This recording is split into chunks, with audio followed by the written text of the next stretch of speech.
Es-tu prête à faire pétiller ton énergie? Bienvenue dans La Magie de Magali, le podcast sacré destiné à celles qui sont prêtes à se connecter à leur boussole intérieure, à celles qui sont prêtes à se connecter à leur énergie divine et à vivre une vie pétillante, trépidante, abondante et extraordinaire. Je suis Magali, mentor en transformation énergétique et on commence à pétiller dès maintenant. Les bonnes résolutions, pourquoi ça marche pas? Salut à toi, j'espère que tu vas bien et je profite de ce premier épisode de podcast de l'année pour te souhaiter mes meilleurs vœux, vraiment que tous tes vœux se réalisent, que tu puisses être en bonne santé, que tu puisses justement découvrir l'amour infini, l'amour divin, remettre du sens sacré dans ta vie et d'en voir chaque jour la magie. Alors ensemble, on va commencer et donc j'ai choisi cet épisode sur les bonnes résolutions. Alors dans cet épisode, moi je vais t'apporter ma vision de pourquoi ça marche pas parce que concrètement pour moi, les bonnes résolutions, ça n'a jamais marché et par contre, ce que je fais à la place depuis 3 ans, alors qui fonctionne très bien, mais attention, j'ai envie de te dire, comme dirait Yannick Noah, attention, les secousses, parce que c'est vraiment à la fois ce qui me montre que des intentions ça fonctionne, mais à quel point en fait on reçoit ce qu'on a besoin pour plonger à l'intérieur et se transformer. Donc c'est parti. Donc, les bonnes résolutions, je vais commencer par là. Pour ma part, honnêtement, j'ai vraiment l'impression que c'est un truc qui a pleinement fait partie de ma vie, tu sais, depuis toujours.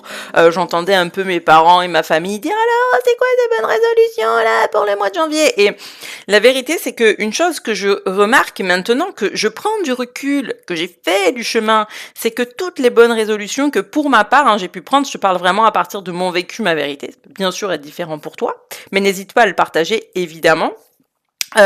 Donc ça a vraiment été des résolutions que je prenais à partir en fait de mon mental, mais je dirais même en fait de mon ego.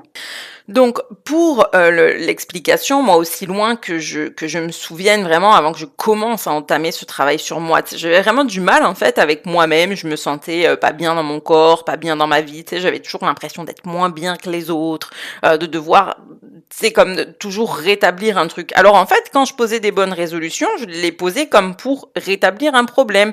Donc c'était du style, comme je faisais déjà pas mal de sport, mais faire plus de sport, bah oui, parce que potentiellement le sport ça fait maigrir. Ah bah tiens, faire un régime, tu sais, parce que comme ça, si je perds du poids, je vais m'aimer. Alors changer ma façon de m'habiller, combien de fois j'ai pensé à ça, tu sais, ah bah oui, ah là, t'es toujours en basket, nanani, nanana, tu sais, c'est vrai que j'ai souvent entendu ce genre de réflexion-là, et puis aujourd'hui, en prenant le recul, je me dis, mais d'abord, qu'est-ce que ça peut te foutre, déjà, que je mette tout le temps des baskets, si ma façon de t'habiller te plaît pas, c'est comme, va voir ailleurs si j'y suis.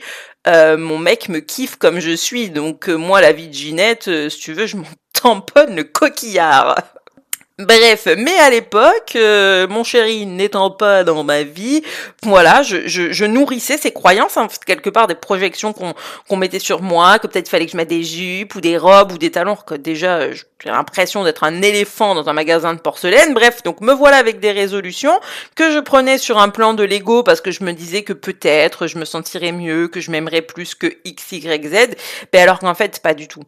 Parce que aujourd'hui, en prenant le recul, tu sais, comme je réalise que apprendre à s'aimer soi-même, c'est quelque chose qui part de l'intérieur. En fait, il n'y a aucun moment où les circonstances extérieures vont faire que tu vas t'aimer plus si c'est une de tes problématiques. Tu sais, concrètement, pour l'avoir vécu, tu sais, des fois je me disais, bah oui, mais peut-être que le jour où j'aurai quelqu'un qui me respecte, tu sais, je vais apprendre à m'aimer, mais je me respectais déjà pas moi-même, en fait. Et il y a un moment donné où, tu sais, mais aujourd'hui, quand j'y pense, je me dis, mais mon Dieu, bah, je manquais un peu de bon sens, je pense à l'époque. Bon sens, je parle beaucoup avec des amis en ce moment, tu vois. Et C'est comme, je me dis, mais oui, en fait, c'est ça. Les choses ont commencé à changer quand, au lieu de mettre mon pouvoir dans des choses à l'extérieur de moi, j'ai décidé de revenir à l'intérieur. Et en fait, pourquoi finalement ces bonnes résolutions, je les menais pas à la terme? Alors déjà, il y en avait des fois que je prenais, que je te l'avoue, hein, je les prenais le 1er janvier, le 1er février, tu m'aurais demandé c'était quoi tes résolutions, j'aurais été en mode, je sais pas de quoi tu me parles. Des quoi? Mais c'est vrai. Et quelque part, on est tous un peu comme ça. Et encore une fois, c'est parce que des fois, tu sais, on les prend à partir du mental, en fait, de l'ego, sans redescendre dans son corps et dans son cœur pour dire, ok, mais qu'est-ce que j'ai envie d'expérimenter finalement cette année, hein? Garde bien en tête, expérimenter, parce que c'est très important. Et en fait, je me rends compte que le pire dans tout ça, c'est que donc il y avait ces résolutions que j'allais oublier. Puis il y avait ces résolutions que j'allais, tu sais, dire, bah voilà, et puis où j'allais être déçue. C'est comme par exemple le fait de justement changer de tenue, par exemple. J'allais le faire 1 fois, 2 fois, 3 fois, puis au bout d'un moment, tu sais, quand une tenue ce n'est pas toi et que ça te correspond pas et que les autres te disent oui, mais tu te sentirais mieux. Oui, non, mais en fait, non. Non, parce que si c'est pas moi, je peux pas me sentir mieux. Peut-être que toi, tu te sens mieux quand t'as des talons, mais tant mieux pour toi, tant mieux. Mais moi, je suis bien dans mes bottes à fourrure, bottes fourrées là, et dans mes baskets, c'est comme laissez-moi tranquille. Et en vrai, aujourd'hui, les 3 quarts du temps, quand je m'habille et que je me regarde, moi, tu sais, comme je suis trop fière de ma tenue. Alors que des fois, je sais que pour la plupart des gens, ma tenue fait aucun sens. Il y a des jours, je mets des guêtres, tu sais, comme dans les années 80, tu sais, mais moi, je me sens trop bien. Et c'est quoi, en fait, le but? C'est de kiffer sa life et de te regarder dans le miroir et dire, comme trop classe aujourd'hui. Mais pour le commun des mortels, tu ne le seras peut-être pas. Et j'ai envie de dire, c'est ça la clé. C'est d'être complètement déjà OK avec ce que tu vas choisir de faire. En fait, tu le fais pour toi parce que à l'intérieur, tu sais, t'es en mode waouh, en fait, comme j'adore, tu vois. Alors que si tu le fais en te disant qu'on t'a dit mais oui, si tu mets des talons et une jupe, tu seras plus élégante, alors tu vas te sentir mieux. Non, en fait, c'est du bullshit. Si vraiment ça te parle pas, tu vas prendre des résolutions à partir d'un plan mental, de perception d'autres personnes et forcément à un moment donné, tu vas être déçu parce que tu vas te rendre compte que tu vas vite retourner à tes baskets là. Et qu'après tu vas te dire ah bah oui bah voilà je suis nulle, je suis la seule qui arrive pas et pourquoi un tel elle y arrive, mais en fait pourquoi un tel elle y arrive, bah, peut-être parce que elle a toujours marché avec ça et on s'en fout. Pourquoi j'arrive à nager le crawl et il y a des gens qui savent pas le nager, ils ont pas appris, c'est pas leur truc, ils aiment pas l'eau. T'as le droit de pas aimer l'eau. Moi, j'adore l'eau. C'est tellement mon élément, mais t'as le droit de détester ça. C'est comme, c'est pas grave, en fait. C'est comme, c'est pareil. Combien de personnes j'ai vu justement prendre des résolutions sur le sport? Mais alors, bon, je vais pas parler de la natation, j'ai toujours aimé être dans l'eau, mais combien de fois je me suis dit, début d'année, je me mets à la course à pied. Écoute, ah non, putain, je me mets à la course à pied, mais la course à pied, tu sais combien j'ai payé de séances de kiné et d'ostéo? Putain, mais moi, avec la résolution, je me mets à la course à pied, les gonzes, putain, je les ai engraissés, je les ai fait tourner. J'allais dire les cabinets vétos. Les cabinets d'ostéo, mais comment je les ai engraissés avec ça? Ben pourquoi? Ben bonne résolution, parce que voilà, allez, parce que c'est bien la course à pied, ouais, pour le cardio, mais c'est pas pour moi. Mon corps, mais tout en moi ne supporte pas ça, en fait. Soit ma tête, mon corps, il y a rien en moi qui est fait pour courir, tu sais. Et c'est ça le truc, c'est que parfois, tu sais, encore une fois, on fait des projections, on se compare, on voit, et en fait, ça nous plombe.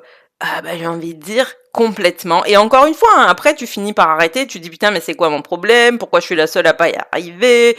Mais je suis nulle mais en fait non, c'est pas ça, c'est juste que tu sais comme tu prends une décision en fonction d'une croyance que c'est ça le mieux parce qu'un tel ça fonctionne bien pour lui alors que peut-être pour toi, tu sais comme c'est complètement autre chose. Donc c'est pour ça que moi aujourd'hui, voilà, des résolutions, je vais arrêter de m'étaler là-dessus, tu as un peu compris l'idée, mais en fait, je n'en prends plus. Ou en tout cas, c'est pas dans ce sens-là que j'amène les choses. Et donc là, on va en arriver à la question fatidique. Ah, mais du coup, ok, tu ne prends plus de nouvelles résolutions et donc tu fais quoi à la place? Tu remarques là que j'ai rajouté un peu de musique quand je fais des transitions, tu me diras si tu aimes bien. Bref, je fais quoi à la place? Eh bien, je pose des intentions. Donc pour résumer, une intention, c'est un mot que tu vas choisir, mais un mot qui est en lien avec une énergie. Et donc énergie qui, elle, va t'accompagner tout au long de l'année. Enfin, tout au long de l'année, oui et non, parce que peut-être que à travers cette intention, cette énergie, tu vas expérimenter des choses pendant quelques mois, et puis tu sais, comme après, tu vas sentir que le chemin est fait, entre guillemets, à ce niveau-là, et que tu peux poser d'autres intentions. Mais maintenant, c'est comme ça que je fonctionne. Sauf que, comme je le disais, voilà, le clin d'œil à Yannick Noah, attention les secousses. Parce qu'une intention, alors déjà, la première chose, c'est qu'une intention, donc c'est pas un objectif. Tu sais, c'est pas comme de dire, mon intention cette année, c'est d'être champion du monde.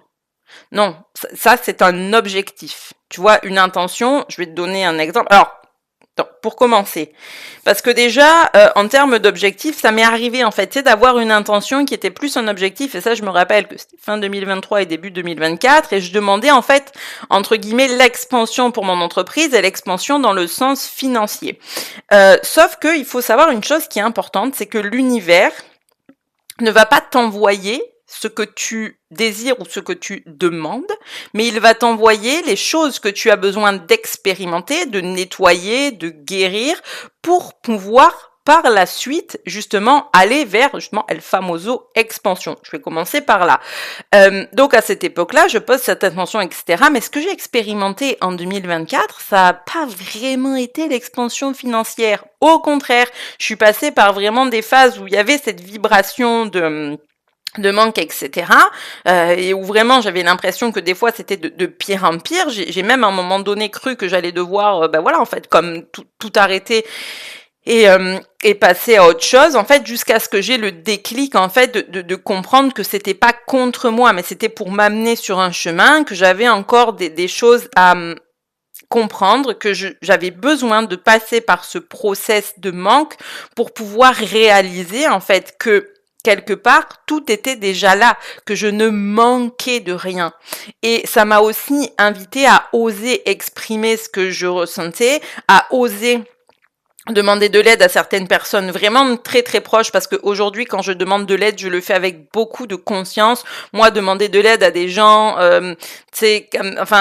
bref, c'est encore tout un autre sujet, mais je vais le faire avec beaucoup de conscience, où je sais que derrière, tu sais, la personne est capable de m'accueillir et de me recevoir sans jeter des perceptions pour moi, ou tu sais, être là à juger les choix, etc. Donc vraiment, tu sais, ça m'a vraiment aidé sur ce chemin, en fait, de réaliser que de 1, je ne manquais de rien, et que de 2, j'étais très entourée. Et ça, c'est quelque chose qui a été très important, que j'ai cette réalisation-là, que je me rends compte qu'en fait, j'étais très entourée, que j'avais beaucoup de support. Alors, même si beaucoup de support, c'est 2 personnes, je peux se mentir. mais que ces 2 personnes, tu sais, comme il y en a une qui l'écoutera sûrement, donc j'espère qu'elle se reconnaîtra. Ouais, d'ailleurs, je vais pas dire qui c'est comme ça. Si elle me le dit, je vois un petit peu où elle en est sur son chemin. Tu sais, des fois, je peux faire des tests à mes proches, comme ça, je trouve ça très rigolo. Je continue. Recentre-toi. Et tu sais, donc, c'est là que tu réalises aussi vraiment que oui, que des fois, ce que tu perçois comme du manque, ou que tu as l'impression d'être seul, etc., parce que c'est vraiment ça, 2024, cette sensation de manque et de solitude, jusqu'à ce que je prenne conscience qu'en fait, non, que tout était déjà là, que le manque était une illusion, et que en plus, j'étais entourée et que j'avais énormément de support derrière moi. Donc tu vois, là à la fois c'était une intention sous couvert d'un objectif, on va dire, mais il y a vraiment, en fait, j'ai vraiment dû expérimenter de grandes leçons pendant tout 2024 en fait, et puis maintenant, je vais te parler un petit peu plus en profondeur de 2025 et début 2026. Alors la première chose et qui est importante, c'est que justement cette année 2024 qui a été très difficile, elle aura pas servi à rien, toi, comme je te disais, d'avoir cette réalisation, que j'étais entourée, que tout était déjà là, puis la réalisation aussi que je mettais beaucoup et déjà trop d'énergie au niveau de mon business, tu sais, c'était un peu ce qui s'appelle le culte du hustle, à vouloir toujours en faire plus, et donc là, arrivé sur décembre 2024, 2024, je me dis, mais ça peut plus durer comme ça, tu vois, je veux vraiment poser une intention et cette fois-ci, je reviens à l'intérieur de moi. Je vais vraiment cultiver cet amour profond envers moi parce qu'il me tient à cœur de pouvoir le vibrer autour de moi, de vraiment diffuser cet amour infini autour de moi et que j'ai conscience que ça part de moi. Donc si je vibre pas ça à l'intérieur, je peux pas le vibrer à l'extérieur, tu vois. Donc, vraiment été cette réalisation-là.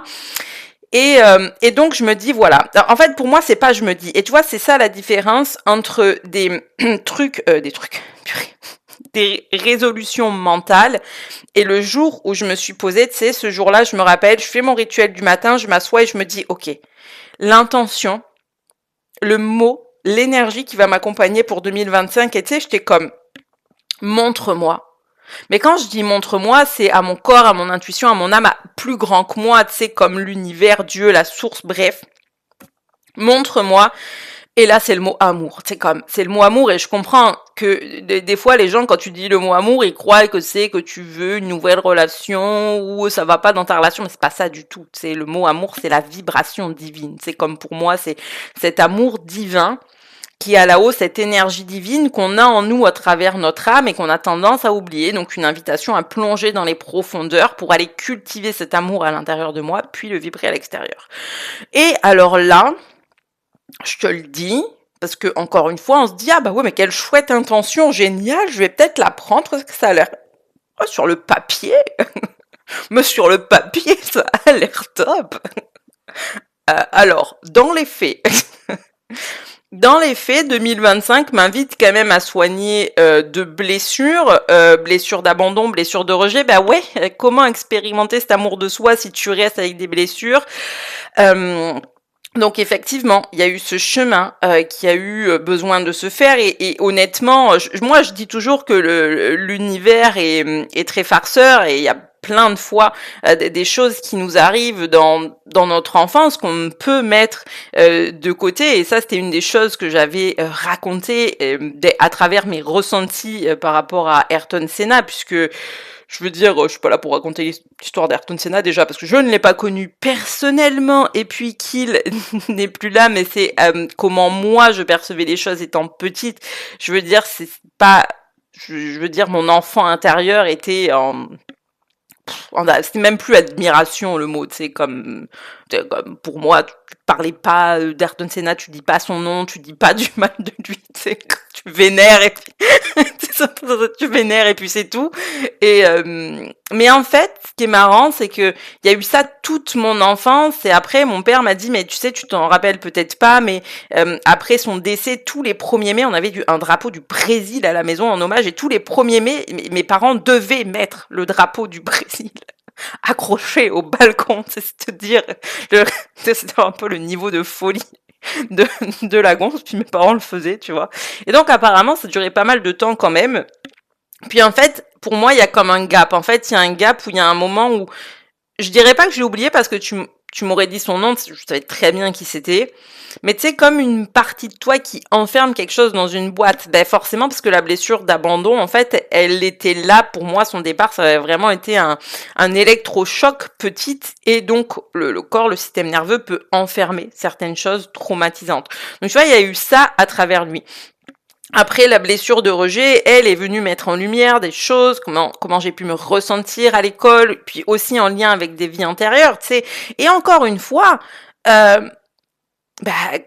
sur le coup, quand t'es dans les expériences, punaise, tu sais, tu te dis mais c'est fou là, qu'est-ce qui est en train de se passer, tu vois, tu sais comme de sentir que t'es appelé à des choses plus grandes et puis ça c'est surtout à travers la blessure de rejet de sentir cet appel à des choses plus grandes et de sentir une part de toi qui résiste tellement intérieurement, mais la blessure de rejet fait vraiment le lien aussi avec le fait de pas oser forcément exprimer et s'exprimer, bah oui, par peur d'être rejeté, tu vois.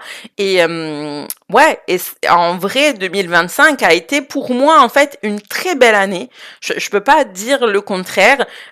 Vraiment, si tu me dirais challengeante, ben franchement largement moins que pour moi que ce qu'a été 2023 et 2024, mais Là, en fait, le plus gros challenge de 2025, alors oui, ça a commencé comme ça, tu sais, avec ces blessures, en fait, à nettoyer. Puis après, derrière, ça a été sur le fait d'apprendre à faire confiance et à vraiment aller faire confiance à mes ressentis.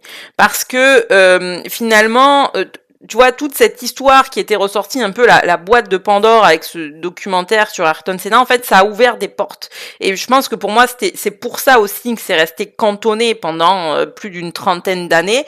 C'est parce que justement, ça fermait des portes. Et là, en fait, ça m'a ouvert des portes, et notamment au niveau de l'invisible, parce que pour moi, justement, en reconnectant à lui, en fait, j'ai envie de dire, à ce que j'ai pu voir à travers du documentaire et de sa vie, là où beaucoup de choses ne vont s'intéresser, où beaucoup de personnes ne peuvent s'intéresser souvent qu'à la performance. Bon, aujourd'hui, je ne me demande même pas, oui, je dois savoir le nombre de pôles et de machins, mais je veux dire, en fait, c'est comme pour moi, ça fait pas de sens. Je veux dire, c'est regarde le personnage dans son ensemble, ce côté mystique qu'il avait, sa foi. C'est sa foi et cet amour qu'il était capable de transmettre. C'est pour moi, je le voyais à la télé. Tu sais, je me rappelle un petit, je le voyais à la télé et je ressentais, en fait, et c'est là aujourd'hui, je ressentais son énergie, je ressentais cet amour. Et en fait, tu vois, comme je disais, l'intention, tu sais, ressentir cet amour à l'intérieur pour le vibrer à l'extérieur, il en est pour moi l'exemple le plus évident, tu vois. Et c'est pour ça que la boîte s'est ouverte. Sauf qu'en fait, à la fois cette boîte, elle s'est ouverte pour m'aider à consolider cet amour de moi, mais la confiance en mes ressentis, et la confiance en mes ressentis dans l'invisible. Parce que depuis 2017, le début du Reiki, puis après la com animale, c'est pareil, je me suis enfermée dans une petite case bien tranquille. Tu vois, une petite case bien tranquille où j'avais mes petits rituels faits d'une certaine façon, mes pratiques faites d'une certaine façon, tu sais, qui sortaient pas trop du cadre. Alors attention, hein, je veux dire, à chaque fois, j'ai toujours eu des très très bons retours sur mes séances, parce que bien sûr que ce que j'avais mis en place fonctionnait très bien. Mais je me laissais pas non plus l'opportunité de m'ouvrir à plus et surtout à l'invisible en fait, parce que un petit peu la peur des entités, des défunts, etc. Et c'est vrai que en fait, ça m'a vraiment ouvert cette porte-là. Et pour être honnête avec toi, ça a été hyper challengeant parce que d'un coup, tous les ressentis sont arrivés. Donc je commençais vraiment à ressentir des présences, à me dire putain, parce que je suis en train de péter un plomb, de devenir dingue, etc. Et en fait, petit à petit, là, encore une fois, j'ai sollicité les bonnes personnes, j'ai demandé de l'aide, et puis une étape après l'autre, les pièces du puzzle ont commencé à se rajouter sur mon chemin, d'en être aujourd'hui avec une foi qui s'est largement agrandie, une forme de sagesse aussi qui s'est réellement installée, tu vois, à l'intérieur de moi, et cette sagesse que j'ai pu partager, et ça c'est vraiment dans mes contenants avec nombreuses de mes clientes, de voir ces niveaux de conversation. Parce que pour moi, c'est même plus, j'ai vraiment passé le cap des formations et de l'apprentissage. Aujourd'hui, c'est vraiment des conversations puissantes qui à la fois nous font plonger dans nos ombres pour mieux nous élever vers la lumière. Tu sais, comme je me dis, tu vois, oui, le début 2025 a été houleux en fait. C'est vraiment inconfortable, houleux de par tous les ressentis que j'avais, toutes les blessures qui se sont un peu manifestées en même temps, et tu peux pas tout guérir en même temps, t'as besoin d'un peu filtrer et d'aller vers les choses une par une. Mais en attendant, tu sais, je me dis, là où ça m'a amené aujourd'hui, c'est que c'était exactement de la façon dont c'était prévu dans l'univers, et là où je dois être aujourd'hui, et là où, notamment, grâce à tout ça, hein, j'ai quand même eu cette arrivée de mon gardien d'âme. Des fois, tu peux peut-être m'en entendre parler, ou en tout cas dans les méditations, parce que il est là sur mon chemin pour qu'on puisse co-créer, en fait, co-créer ensemble, parce que lui a accès à des sagesses que j'ai déjà eues, des postures que j'ai déjà eues dans d'autres vies, et lui ayant accès à ça, tu sais, il m'aide à ramener ça ici pour pouvoir vraiment incarner. Tu sais, j'en suis plus au point où, tu sais, comme je partage pour partager, pour moi, c'est vraiment ça, c'est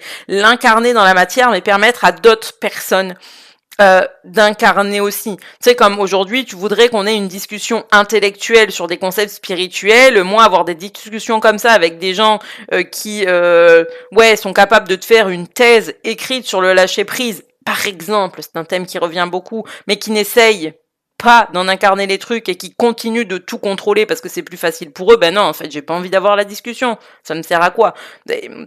Moi, je sais que les personnes avec qui j'ai des discussions là-dessus, parce que c'est facile de lâcher prise, non. Mais par contre, on s'élève ensemble, on se donne des pistes, on teste, on raffine, tu sais, on réalise, ah ok, ça marchait pour moi, ça marchait pour moi, tu sais. Et en plus, tu sais, sur cette notion, alors justement, d'amour et de transmission, 2025 a aussi mis sur mon chemin c'est comme vraiment des personnes tellement alignées dans les échanges où justement il y a eu des années où il y a tellement de choses qui ont été balayées, tu sais, balayées de mon chemin, des copines, des choses comme ça, etc. Et où vraiment je me posais la question de est-ce que c'est bon, après, moi je suis bien dans ma vie, tu vois, j'ai mon chéri, j'ai ma fille, mon chat, et donc évidemment, tu sais, des fois tu dis j'ai pas besoin de plus, mais quelque part, tu sais, je me disais, mais quand même, si j'avais quelques copines, tu vois, avec qui on peut parler de spiritualité, tu sais, de s'élever comme ça, de ce qu'on traverse et tout, c'est quand même cool. Et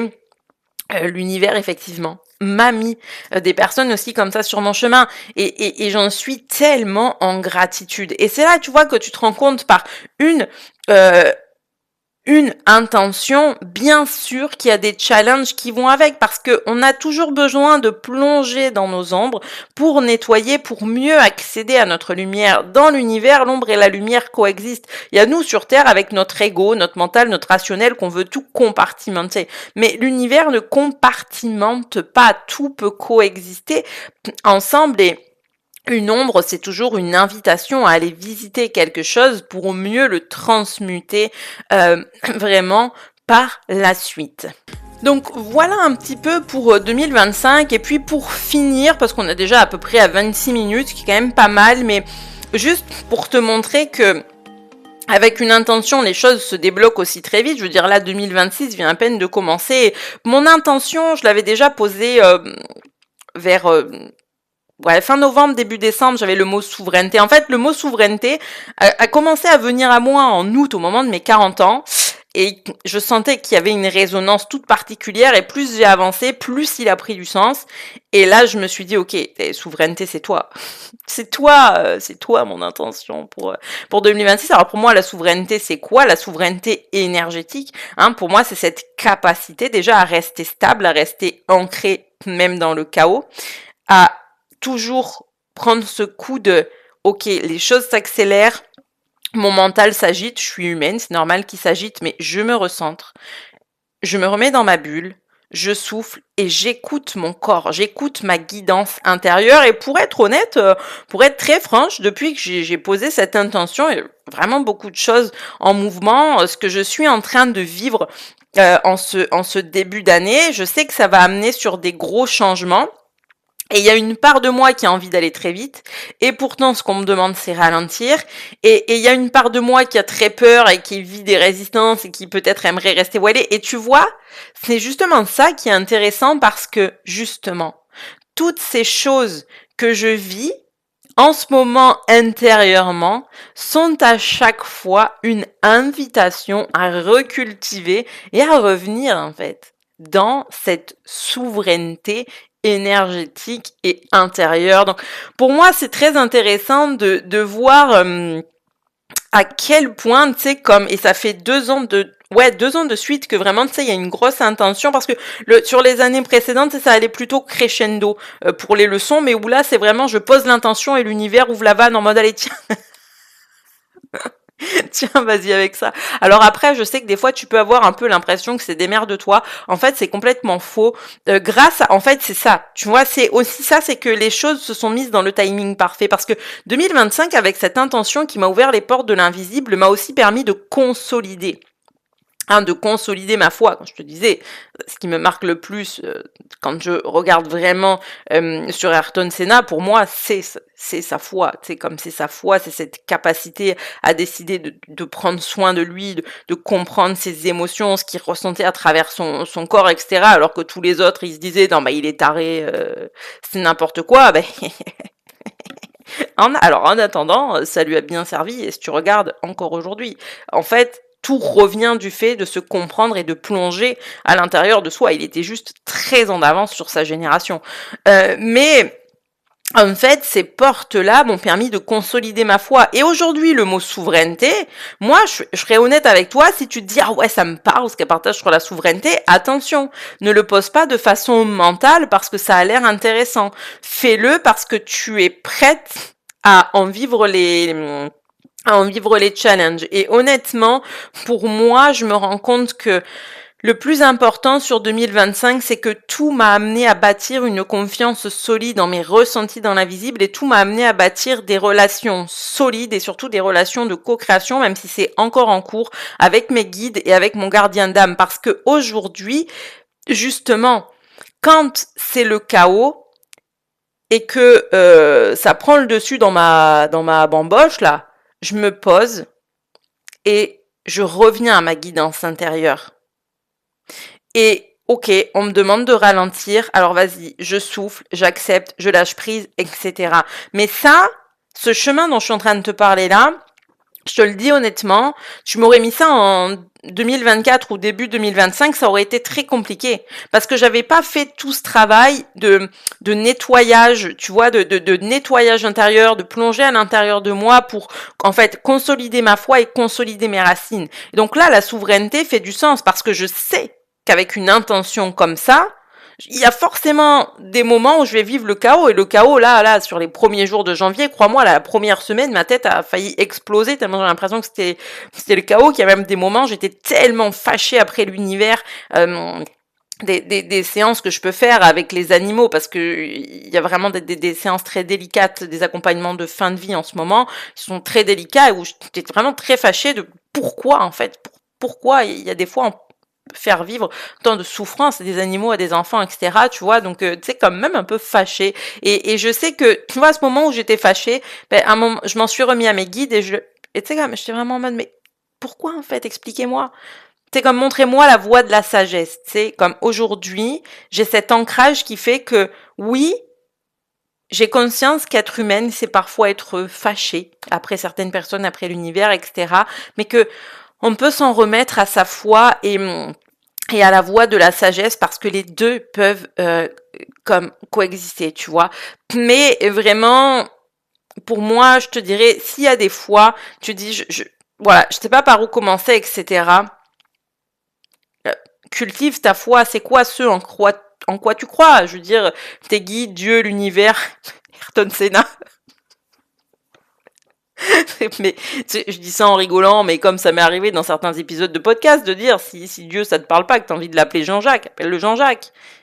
Peu importe, c'est d'être intentionnel. Comment ça vibre envers toi? Peut-être ton grand-père décédé, un animal décédé. Ça fonctionne aussi. Mais en fait, commence par là. Commence par consolider ce lien précieux avec l'invisible, parce que c'est un lien qui ne t'abandonne jamais. Combien de fois en 2025, alors que par moments je ressentais cette solitude, mon gardien d'âme me disait « mais je suis là, j'ai toujours été là, comme je t'abandonnerai jamais, mais c'est à nous d'apprendre à les ressentir. » Et il y a quelque temps, pareil, j'accompagnais un loulou de l'autre côté et une des questions de la personne, c'était « mais est-ce qu'il va revenir me voir, etc. » Et lui, il m'a dit « tu la connais la réponse, tu le sais. On ne vous abandonne jamais. » Mais c'est à vous, à travers vos perceptions, vos croyances, votre mental, de vous rappeler qu'on est là, que c'est possible et surtout de nous solliciter, de nous parler, de nous ouvrir la porte, en fait, parce que ce n'est que de l'amour qu'on reçoit de là-haut.